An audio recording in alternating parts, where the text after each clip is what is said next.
welcome to Good Game, the show for gamers by gamers. I'm Barjo. And I'm Hex, and as you may have noticed, we're in a very different den of gaming for tonight's show. We've come down to our local coin-chomping wonderland for a very special tribute to the video game arcade. From the arcade boom of the 1980s with games like PacMan and Double Dragon to today's more sophisticated machines, it's places like these that hold many score-smashing memories for us gamers. We're going to feed some credits into a few new machines to see just how much bang you get for your buck these days. What games do you reckon we should play, Badge? Well, we should do the three staples, Hex. You can't walk into an arcade without playing a light gun game. Yeah, and of course a fighter. Yes, and a sit-down racer. But no air hockey, because I find the pucks a bit frightening. You're just scared you'll lose. That too.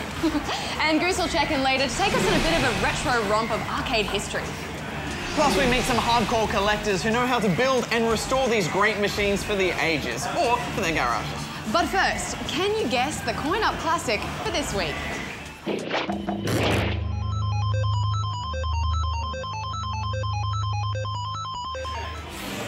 All right, Hex, I got my spare change. Are you ready to do this? Go for your life, Badge. What a noob!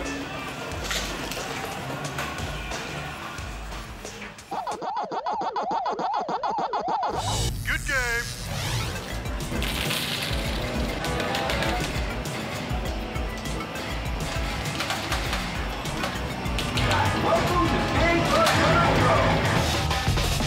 Good game. Arcade racing games have come a long way since the likes of Daytona, Outrun, and Sega Rally. So how does a modern racer stack up? Well, we check out the 2010 machine, Dead Heat, to find out. Let's do this.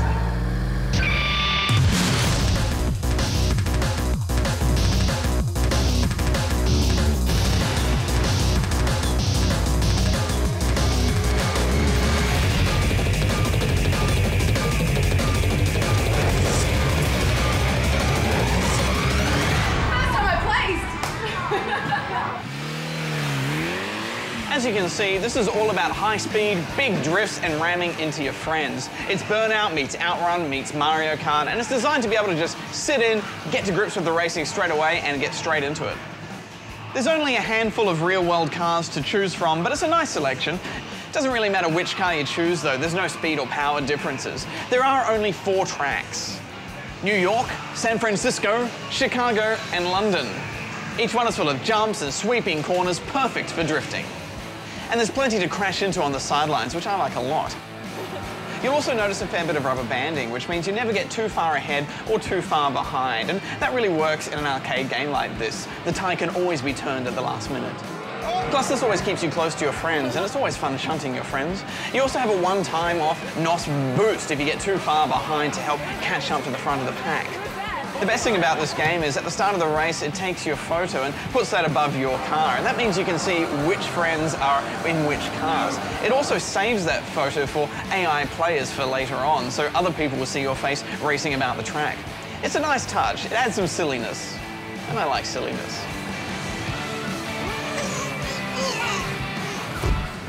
There are also unlocks that will keep you playing, and you don't need to buy some memory card or something. It actually works on a pin system, so you just input your pin next time you play and everything is there. It's all pretty much cosmetic. You can get a new spoiler or something like that, but still, it's a nice touch.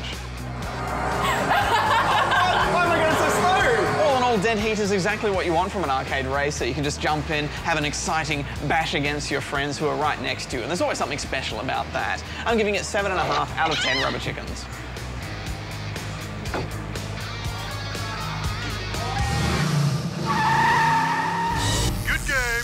If you could have any arcade machine in your house, hypothetically, which one would it be? That's really hard.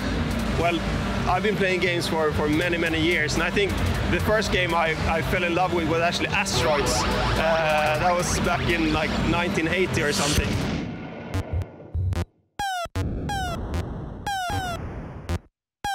And that was the first time I felt like, wow, this is amazing. I can't, you know, I just poured money into that machine. So my parents got really upset with me, but I really fell in love with that game.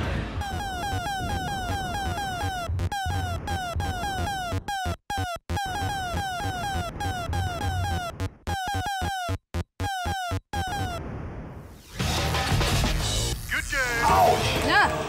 What you doing, Hex? Well, this is actually the most retro thing I could find here, which is a bit of a surprise. I mean, where would gaming be without Space Invaders, Donkey Kong, Double Dragon? Yes, every time I go into an arcade and I can't find a Ninja Turtle machine, a little part of me dies inside. These arcade games define the genres and everything that we play today. And I think we should go on a journey with Goose now to have a look at where it all began.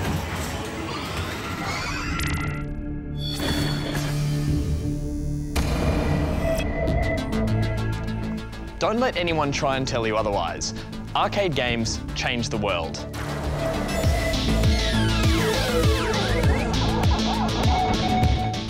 In their golden age, the fever around games like Space Invaders was so hot, there was actually a coin shortage in Japan.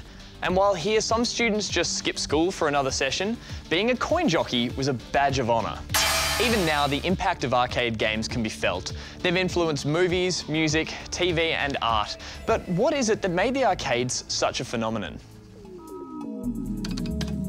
Sure, they became more complicated, but arcade games were always simple at their core. At the most, you'd have a joystick and a couple of buttons. There was just something magical about arcade parlours. They were loud, they were exciting, with just a hint of danger. It was Pong that really kick-started things. In 1972, creators Al Alcorn and Nolan Bushnell managed to get their simple tennis game into just 2 sites, a petrol station and a bar. But these were soon overflowing with coins, and before you knew it, Pong was replacing pinball machines around the world. 2 years later, and Tank became the first to use ROM chips. It was another breakthrough. Graphics started to look like real objects for the first time. In 1978, and hot on the heels of Star Wars and a new fascination with everything galactic, Space Invaders became a major hit. Compared to Pong, it was complicated. For the first time, the enemies in the game seemed alive. They'd advance on Earth faster and faster as you defended it. It made millionaires out of its makers. Colour was another big frontier. Apple co-founders Steve Jobs and Steve Wozniak led the charge with Breakout in 1976. The black and white screen used cellophane, so it would appear it was actually in colour. It was Galaxian, though, 3 years later, that used RGB technology first. Once this technological juggernaut fired up, it was impossible to stop. Defender won a huge following in 1980 with its 7-button controls. As the 80s rolled on, so too did the hits.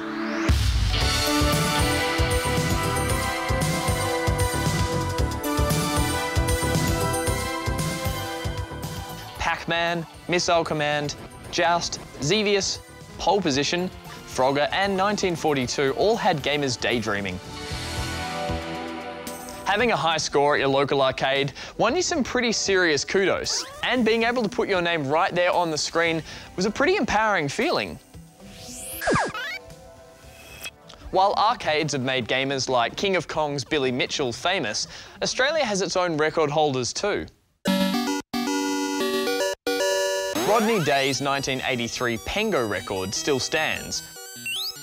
And in 2009, Phil Day set a new Gallagher world record of over 3 million. And gamers are still breaking world records. One called Knuckles made headlines last year with his feats in Space Invaders.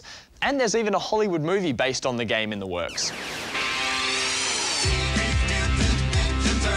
As the 90s appeared, Konami released a 4-player cabinet based on a new runaway hit, the Teenage Mutant Ninja Turtles. It was impeccable timing, and the co-op feature and slick graphics was a far cry from the games it stood next to.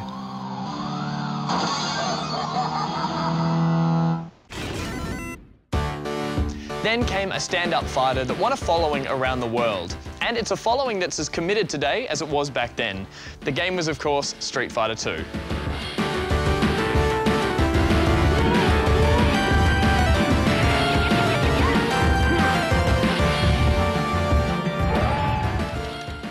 As console games began to match the quality of their cabinet cousins, more and more gamers began to trade up the buzz of the arcade for the comfort of gaming in their own home. And it was going to take something special to spark a revival. Along with Ryu and Ken, arcades were fighting back to stay alive through the 90s. Games like Daytona USA and Virtua Cop were big coin spinners thanks to the strong emphasis on their unique control experiences that still couldn't be matched at home. One of the biggest issues facing parlour operators, aside from the console wars, was the price of the machines themselves.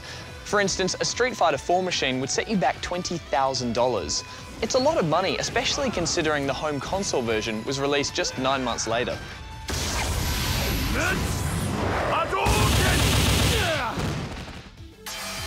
You could say the age of arcades surpassing consoles is pretty much over. You're always going to find nicer graphics, deeper stories, and arguably better value at home with a console game. But there's still no denying the excitement and the energy, not to mention the nostalgia, you'll get at the arcades.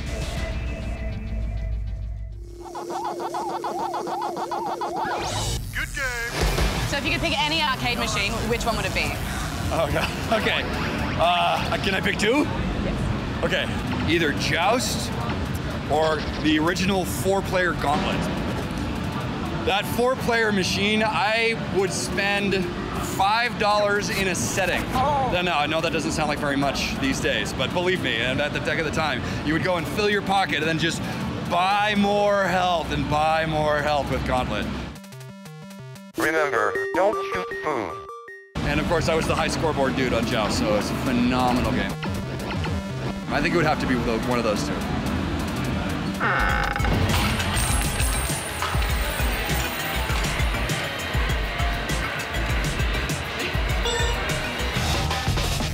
Good game.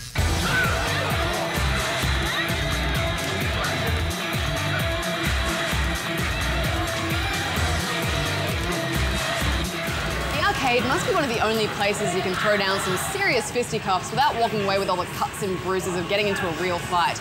And while everyone has their favourite arcade brawler, you can't deny that one of the biggest in the genre is the Tekken series. So let's check out the latest Tekken Tag Tournament 2. Now, I have to admit, Tekken's not really my strong point, so I've got Aris with me, who actually plays Tekken competitively, and he's going to show me how it's done. Yeah. Owning Panda. Oh yeah, stop me. Save me, save me. Fighter, fighter, fighter. That was the best move.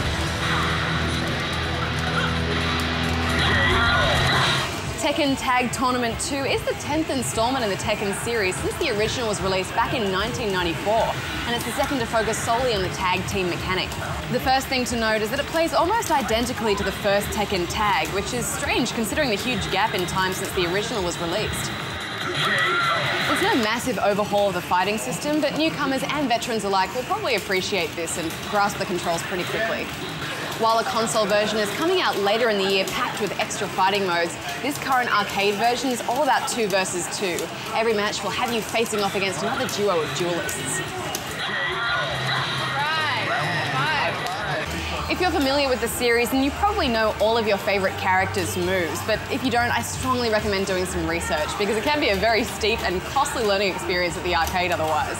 As far as the combat goes, giving players a second fighter instantly adds some real tactics to the fight.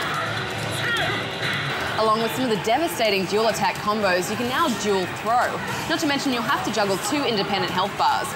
Should one fighter be close to defeat, you can quickly switch out on the fly and earn back a limited amount of health while you continue to fight. If one of your team goes down, the round's over, and you'll play on like this in a first to 3 round contest.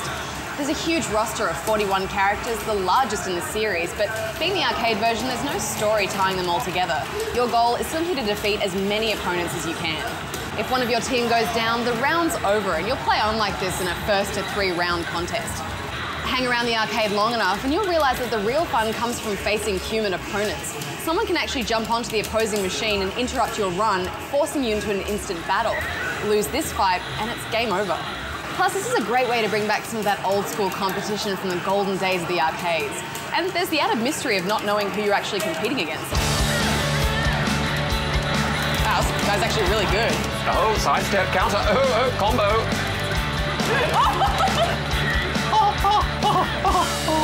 But if competing locally isn't enough for you, Namco have also included a network connection that allows you to save your fighter profile, transfer it between machines, and check out your ranking in a global leaderboard. In an age where brawlers have moved on to the console, it's nice to see fighters like Tekken Tag still going strong in the arcade. It's definitely one of the more technical fighters out there, so be prepared to sink some serious moolah into this if you want to get good, but I think the inclusion of a save card system and online support really was a great move for this series, so I think it deserves an 8 out of 10. All right, Aris, I think I'm going to beat you. I need to play Log Woman, so let's do this. Let's do it.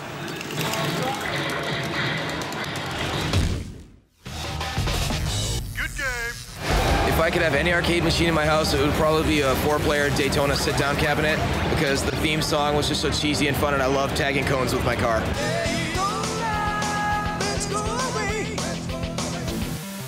Go and save the city. 4-player X-Men. I remember going away on on vacation with my family or whatever, plugging quarters into this thing non-stop. My wife has absolutely banned me from getting it in the house though. The original Tron with all the crazy neon. That arcade cabinet was gorgeous. It had neon on the top, neon on the stick. It was just a beautiful cabinet to look at. It was a piece of art as well as being a game cabinet. All right, I'm coming for you. I'm sitting in my rear view.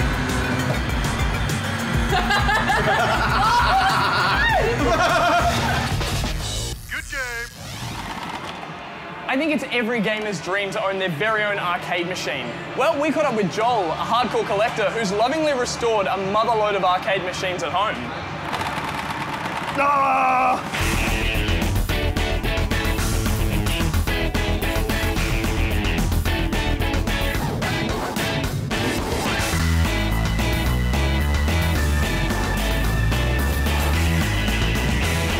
I started collecting arcade machines probably in the late 80s. I got to the point where home consoles weren't enough and I wanted the pinnacle of video games. This is a low boy that was introduced in the early 80s. It's a wood grain type cabinet and you can see it's kind of a bit squashy for 2 players. So then later on in the early 90s they went to something like this, which is called an Asteroids, and they're really good because you can sit down on them and nice big screen. I really feel a connection with the arcade machines because that's what I played when I was younger, and it just electrified me. I just felt at one with the machine. You're standing up, you have the joysticks, you're not sitting down on a couch like a home console, and nothing can go past the moving machines.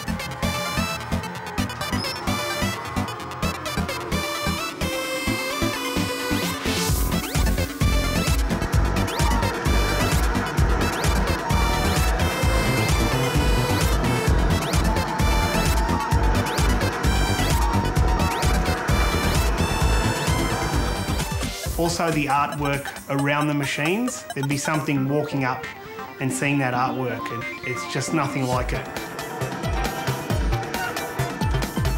The amount of machines I have at the moment would be in excess of 40, maybe more. Most of them are at home, and some are in storage. They're very, very big, bigger than, say, a car would be, and high, so they can't stay with me at the moment.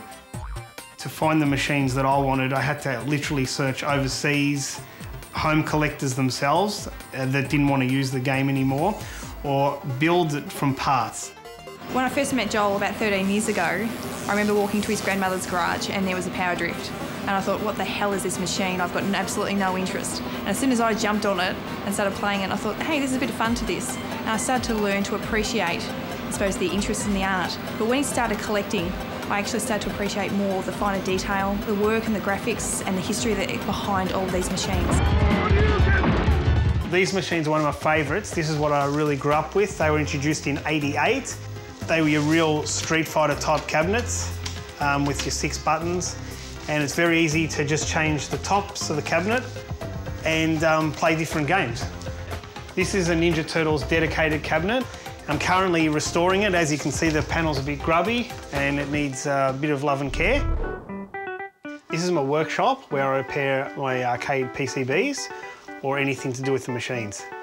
The PCBs are the printed circuit boards, which is the arcade game itself. It just requires a power supply and it has wires coming from the PCB to go to the inputs, which are the joysticks, and also the outputs, which will be the screen and the speakers.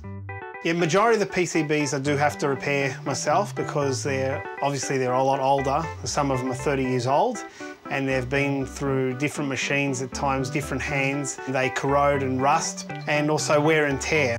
I don't rush any machine because I want it to be as perfect as it can be, if not new condition like it would have been in its day. This is a Space Harrier. It's called a rolling type cabinet, which is a full moving cabinet. It moves left, right, back and forth. It's an extremely rare machine. There was only 63 made in the world back in 1985, and apparently there's very few left in the world these days, and I'm very, very lucky to have it. The Space Harrier took me approximately 2 years and almost working every day on that machine.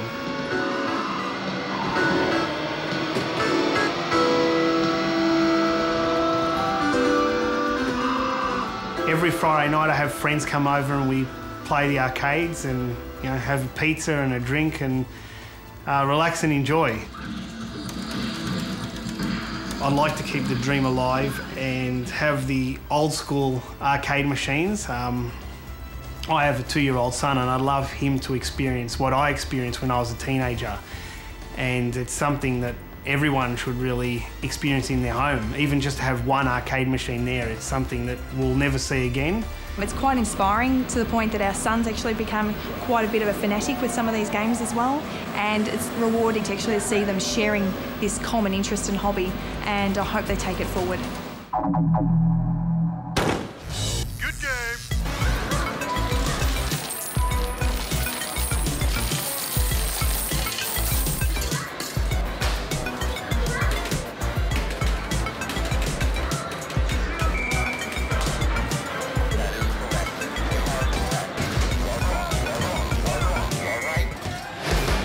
I've been playing games my whole life, but where I really lost a lot of time was in the arcade playing Street Fighter, and that kind of dates me, yes, I know. But I played in tournaments, I really loved it, I just lived in all these arcades. Street Fighter, Street Fighter, Street Fighter. Do you have a particular character you always played as? You know, it switched around quite a bit, actually, because I continued to play Street Fighter 2 and all of those. When I went to tournaments, it was more in Street Fighter 2, and I played a lot of Guile. And that got people kind of angry because he's a bit of a turtle, but...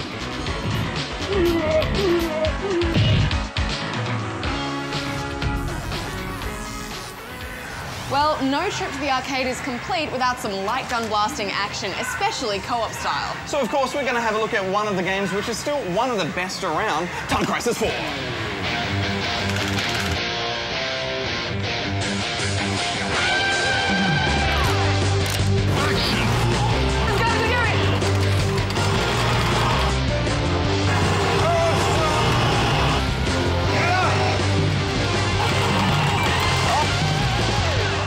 Fairly old machine now, dating back to 2006, and since then we've seen Time Crisis 4 pop up on the PS3, but its true home is clearly here in the arcade. Yes, and alongside its buddies House of the Dead and Virtua Cop, Time Crisis has been instrumental in training 90s kids, such as myself, to get that trigger finger going for the future FPSs which we play today.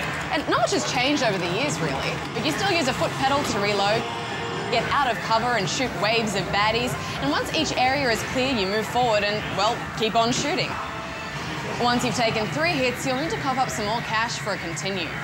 But I feel like with Time Crisis, you get a bit more bang for your buck, you know? You just last a bit longer. Yeah, House of the Dead, I die a lot in that game and I go through a lot of cash. Yeah, they just come out of nowhere. But this formula has evolved over time. Time Crisis 3 introduced more weapons. Use a shotgun. Here you had a machine gun, shotgun, and grenade launcher to complement your trusty pistol. Shotgun. It's important to use the right gun for the right job, and it adds a bit of strategy to the game. There's a suitably cheesy story and hammy voice acting to go along with the pew-pew action. What are those things? Just take these for now. Who are you? I'll explain later. Let's get out of here. You play as one of 2 special agents. Thanks for rolling out the red carpet, guys. Who discover a group of terrorists have got their hands on a secret weapon of insectoid robo-creatures, the bees! Codenamed Terabyte. And it just gets sillier from there. Badge, I don't really buy the fact that these guys are special agents. I mean, look at them. They look like a couple of rejects from a 70s porn film or something.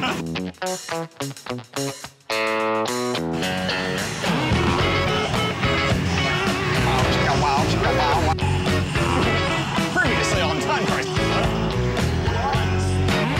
Let's do this. That's why I like them. I don't think they're going for believability here. You don't really come to the arcade for much plot or character development. Yeah, I suppose not. Still, it's not a bad-looking game considering its age, and I think it still stands up as a bit of fun to blast away at baddies with your friends. That was a waste of a missile. People love a gun with recoil, eh, Badge? Yeah, these light guns are so much better than the ones you get at home too.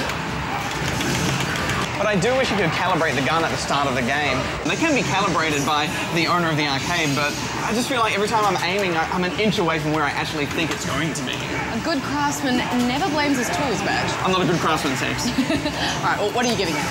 This is a quintessential arcade experience for me. There's just something about it. You know, at home, I can take this or leave it on a console, but when you're in the arcade, there's something that feels right about it. So I'm giving this 8 out of 10 rubber chickens.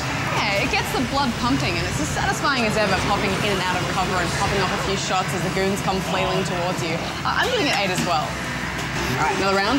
Yeah. Good game. There's something about Pac-Man even to this day, and I know it is cliche. You know, it's funny, like a piece of Renaissance art or a marble sculpture that everyone knows Michelangelo's David. They forget sometimes that at the core of it, Michelangelo's David is amazing, and Pac-Man is amazing. I met the creator just a few months ago at a gaming convention. He designed that game with such depth and such meaning you would never have that idea playing it to realize how much work is behind the scenes, how many dreams went into it, and what they were trying to do. So I was blown away as a kid by Pac-Man. I still am. Just the fact that that game, in its simplicity, can pull anyone in for at least a few games. It's just a miracle. So yeah, Pac-Man. Did you know the highest score you can reach in a single game of Pac-Man is 3,333,360 points. The first person to reach this perfect score was Billy Mitchell from Florida. It took him a total of 6 straight hours.